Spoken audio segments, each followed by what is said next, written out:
Hi, Anna. Welcome to What's Your Next podcast. Thank you so much for having me, Laura. It's great to be here. So happy to have you here. Tell us a little bit about yourself. I am Australian, as you may be able to hear. I live outside Melbourne. My debut came out in 2013, so 13 years ago now. It Oh was my a book gosh. called Untamed. It's a real deep cut. Some of your listeners may have read it. And I promise I have been working very hard ever since then to produce the next book, which now this year, thank goodness, is here. So it's a sapphic Regency romance called The Duke, in which there is a hot female duke who falls in love with a French courtesan who's extremely clever and takes care of all the duke's enemies and wins her heart. I love the premise of this book because it shares the Regency trope that we come to fall in love upside down, but at the same time, it drops you up in a world that's there's female dukes, like it's normal, and queerness is just normal, it's acceptable. There's no question about it. And I think it brings that place of those rules are out of the door, and it gives you this place for exploration of relationships and enemies and blackmail and political intrigue, and it allows you to have a playground with it where you Yeah, don't have definitely. the historical when you think historical accurate in the sense of it and queer people existed in history and it's not brand new. Maybe there were no female dukes and that's patriarchy, but I love this. Yeah, I did originally have some sort of extra world building around the female nobility, and I actually found the closer it came to a really classic romance in every other respect, except for this one difference of the female nobility, the more that one Yeah. difference really popped. So, Yeah. yeah, that was really interesting to me. It was like actually making the world much more conformist, I guess, really made that one aspect just so great. So, yeah, it's an interesting way to explore the historical romance because everything's the same but completely different because you're shining this one different light on it.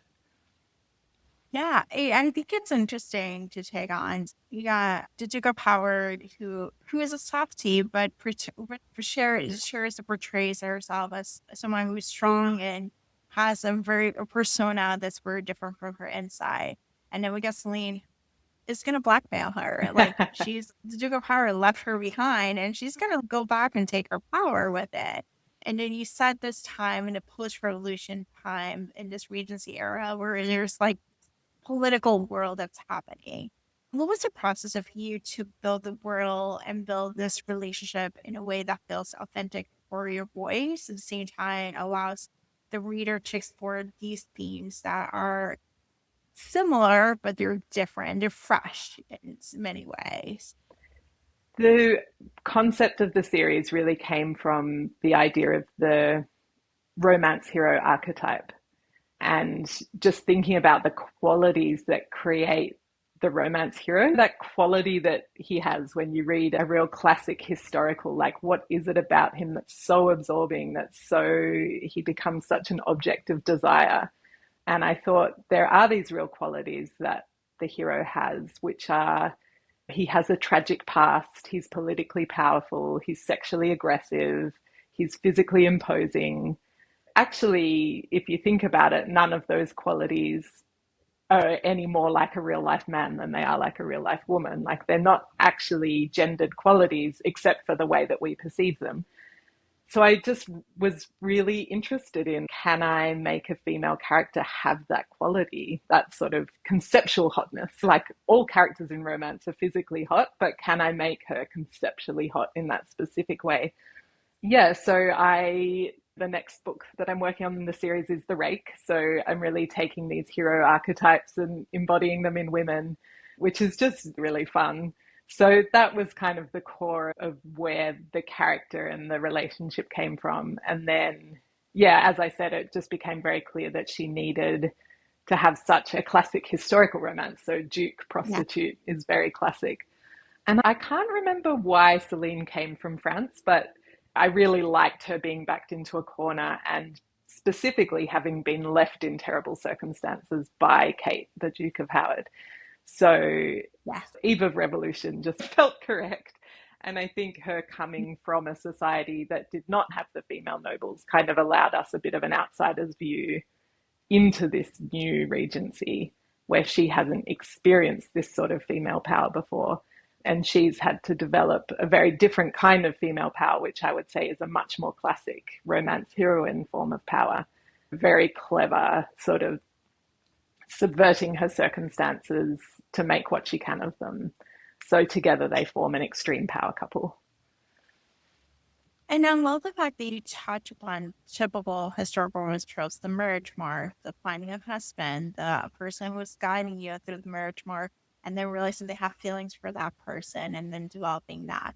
Talk to about your experience reading historical romance. When did it start? Where you were like growing up and high grandma's great bodices, or was something later on in your adulthood that you just discover historical romance? Because many people who read this genre have a visceral, there's a place where you started. Like there's a particular book, whether it is 80s and 90s, 70s, rip bodices, it might be like recent in 2000s, but there's something, there's a history behind it for this genre. Yeah, Talk for to me about your sure. I'm quite sad I'm not one of those people who at 12 years old was like reading the classics. history. Yeah, where my romance reading started was in Australia. We had this magazine called Dolly, which was like the teen girl magazine. And they started producing these very short contemporary romances called Dolly Fiction. I still have a whole collection of them. I love them. So that was really where my romance reading began. But it wasn't till my early 20s that I discovered historical romance. And I was studying at Melbourne Uni, and the student union library, the Rowden White Library, had an amazing historical romance collection, like a full wall. So I just started going in there and borrowing like 10 a day kind of thing. And at that point, it was really like pretty classic, like Julia Quinn, Lisa Kleypas, yeah, a bunch of other people who were writing more at that time. Their names escape me right this second. Yeah, so for a long time, I was really just reading historical romance. Yeah, and then, I guess as you read a certain amount of a genre, you start to refine what's really working for you. And yeah, there are a couple of writers who, yeah, I really loved, who probably inspired and taught me a lot about writing in the genre. Yeah. So we're in 2026. It's 6 years post Bridgerton, where we did have resurgence of historical romance, but the historical romance with, I don't know, I'm in Australia, but in the US mass market paperbacks, which is what it used to be, the format the historical romance used to come, is no longer in print. It's actually now we're transitioning to a different type of. It's a genre that's in transition. People are now discovering it again, and it's interesting. But what is it like for you to write a 2026 historical romance? Because I think it's an interesting crossroads because the genre, we're exploring different themes that are outside of the norm of the genre. There might be themes that we see in contemporary romances, but we're also in this place of like playing around with what was tradition to what is actually the sensitivities of the post 2020 world, where things that happened in the 80s and 90s were not acceptable now, and we got to rewrite history. So talk to us about what it's like writing for you.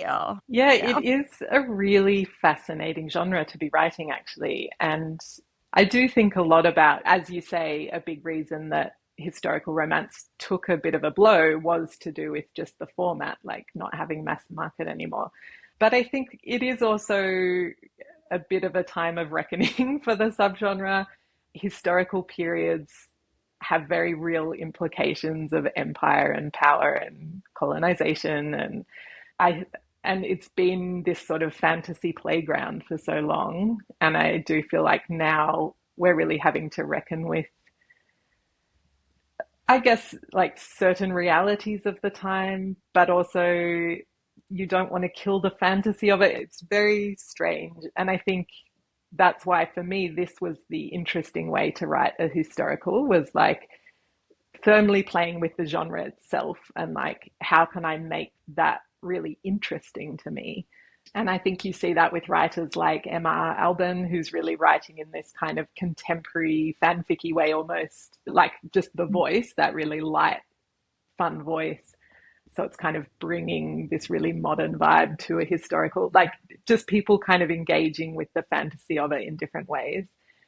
And then I think you have some writers who really do the historical period incredibly well, like KJ Charles and Mary Ballard still. And I think for them, it really is deeply a historical novel. Whereas for me, it's playing with the fantasy, like the shared fantasy of Regency England. There is a weird kind of cosplaying about it. So it's, yeah, I haven't fully reckoned it out. But I guess that's what I'm doing by writing these books, sort of, yeah, trying to think through some of what it means. Yeah, I think once shift in publishing, like it's so as simple as how the book is published, can reckon like a genre because it's not just the historical genre. The cozy mystery genre is having the same reckoning in many ways, and things are shifting.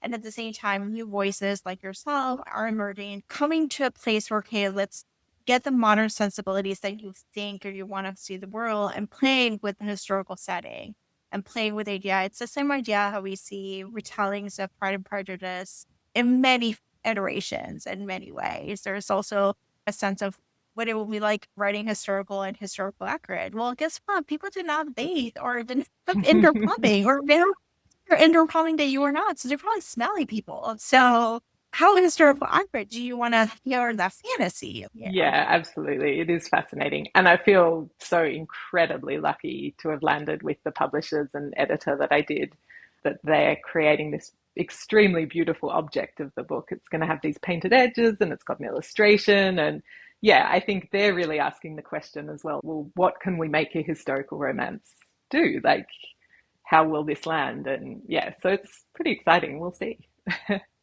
So let's check some book recommendations. What type of books do you tend to read? So I read, I've sort of fallen down the KU rabbit hole. So I read Yeah, a lot of very queer much. romance. I first of all, we're in a heated rivalry. I don't know if you got it in Australia, but we're in a heated rivalry with psychosis. It is happening, and then KU has brought a great place for queer representation and queer romances in all types of form, in all types of way. We got the omegaverse, right? Choose. We got just the rivals to lovers, iterations. We got sports, we got paranormal, we got contemporary, we got angsty, we got not angsty, we Oh, got it's joy. amazing. Yeah, I find KU sort of unrecommendable in a way because it's like you're in such a personal relationship with your id. You're just like finding the thing that really sparks your brain and weird stuff that you're like, why am I feeling a thing? I don't know, but this is amazing. So I almost find the books I love on KU, I'm like, I don't know if I can even recommend this to anyone because they might just be like, what is this? I don't see what you're seeing. But it I is think very fun. what self-publishing, independent publisher, independent authors publishing, it offers an opportunity for readers to find their match. And I think in some ways that's why it was so revolutionary in 2020, the book talk world where people were finally reading. It was like you're able to match that itch, that specific niche. You go down that specific niche. Like I'm talking to authors who was like, I have an author who was trying to do shorts and do like those steamy 20,000 words, like very packed sex scenes and stuff, and we're trying to come up with book ideas. I was like, Park Rangers, isn't that would be great? Just be successful in writing Park Ranger shorts of mountain men. There's very Amazing. specific alien references and monsters and specific. And I think it's like allows authors to have the flexibility of not having a publisher saying, how is it going to make money? And Mm. then testing out the idea and then seeing, hey, we can actually, creators are actually thriving in this market. Yeah, And I'm a very happy reader of all the yes. various books. I don't read a lot of historical romance at the moment, which I think is quite normal for a lot of writers. Like you tend to sort of read elsewhere while you're writing a certain thing. But I did want to recommend some older historicals because I feel like if I may categorize myself, which I feel bad doing, but I want to, I would say I'm of the Judith Ivory school of historical romance. So Judith Ivory is just one of the best writers I have ever read in any genre, full stop. Phenomenal. But I would particularly recommend her book Black Silk, which is about the widow of a much older man who has to then deal with that man's heir, and they fall in love. But it's really like Judith Ivory's books, her characters are so psychologically interesting. And in this book in particular, she was asking herself the question, why write romance? And so it just, oh, it's so good. But she does not do the genre conventions. Like her hero is sleeping with his mistress on page till about 80% through the book. But my God, when they finally get together on the stairs because they can't wait to get to the bedroom, it's just so good. So, two writers who were very inspired by her, Meredith Duran and Sherry Thomas, and they were my absolute favorite historical writers. So, from Meredith Duran, I would say if you're going to read one of her books, Fool Me Twice is a perfect Beauty and the Beast. Not retelling, but like that vibe of the duplicitous woman who goes into the house of a mad duke and sort of brings him out of his madness. Just really great. And from Sherry Thomas, I mean, I've read all her books a million times, but this would be my most reread book, I think, is, oh, I always forget the titles of this series. Tempting the Bride. That's the one. Yeah. And so it's an amnesia story where these two people just met at exactly the wrong time. She's slightly older than him. He was like a snotty tween who saw her and got a boner and was like, oh my God, I love you. And then tried to get her attention in all the worst possible ways. So she's just, you're a pest. But then, so that carries through to their adulthood, even as he becomes this like beautiful, rakish man. And anyway, they end up having to get married, but then she gets amnesia and then they fall in love for real and he just gets to be his absolute beautiful self with her. And there are all these layers of hiding behind pseudonyms and storytelling, like just these different iterations of the ways they're telling each other they love each other. It's amazing. So many feelings. And he's just one of the most beautiful romance heroes, like just absolutely gorgeous. So highly recommend that. And then speaking of heated rivalry, which yes, we did get, it was like Canada, US, and Australia get heated rivalry in November, which was It great. was a great, it was a great Christmas gift. We got It Boxing was, Day, the finale in the oh, cottage. And it so was it so was good. great. I literally spent all day Boxing Day just lying in bed watching all the episodes so that I could then get the final episode. So my biggest recommendation of gay hockey romance is Ari Barron's Penalty Box series. Just Mhm. phenomenal. So, so good. In particular, the first book, Game Misconduct, which is there's like a younger sort of bratty player, Mike, who really goes through an arc of coming of age. He's, I'm feeling a feeling. What is this feeling? Having to learn what feelings are and how to be responsible for yourself. And so he's an enforcer. And then there's a much older enforcer, Danny, who's sort of at the end of his career and he's really facing the midlife question of what's next. So I was fascinated by the way they're each on a very different story arc. I don't think I've seen an age gap done in quite that way, but it's a great romance. And in particular, the audiobook is just phenomenal. I don't know if you've listened to any Cooper North, but he has like a dedicated pleasure center in my brain. He's so good. So yeah, highly recommend the audiobook for Game Misconduct. Oh my gosh, I'm adding that to my TBR. That's gonna be like immediate one just to itch that hater rivalry itch. But I have to say, I love Sherry Thomas. I love her Lady Sherlock series a lot. But I love her historical romance. And I got to talk to her in an interview, and I was like, "Can you just write more historical romance?" I love Lady Sherlock, but I want more historical romance because you're itch that like you fit that niche so well. Her books are just so beautifully written, and there's angst, there's emotions, there's romance, there's something to be said. So, Oh, for yeah, I mean, she must yeah, get that so much. People being like, please write another one. I feel the I same, but know, yeah, I can I see know, how as an author you would sort of need something new, but maybe one day she'll yeah, just drop one on us. yeah. I've transitioned over to mysteries. Mainly, I'm couple with historical and like romance, but no, but I would like to just get back to that historical romance. I appreciate historical mysteries, but just a little bit like kissing and like just ants. Her uh, heroes, like, I can't figure out how she does it, but her heroes are yeah. so beautiful. They're just these, like, amazing people. And tell us where you can find you online. So I have a website, annacowan.com, and you can easily find there how to subscribe to my newsletter. And that's it. That's where I am. Yeah.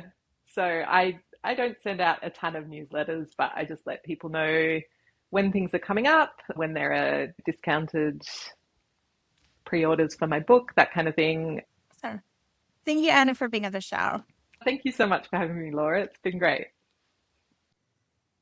Thanks for listening to the What to Read Next. For more book lists, cozy reads, and library tips, visit the whattoreadnextblog.com. Your next great read might be waiting there.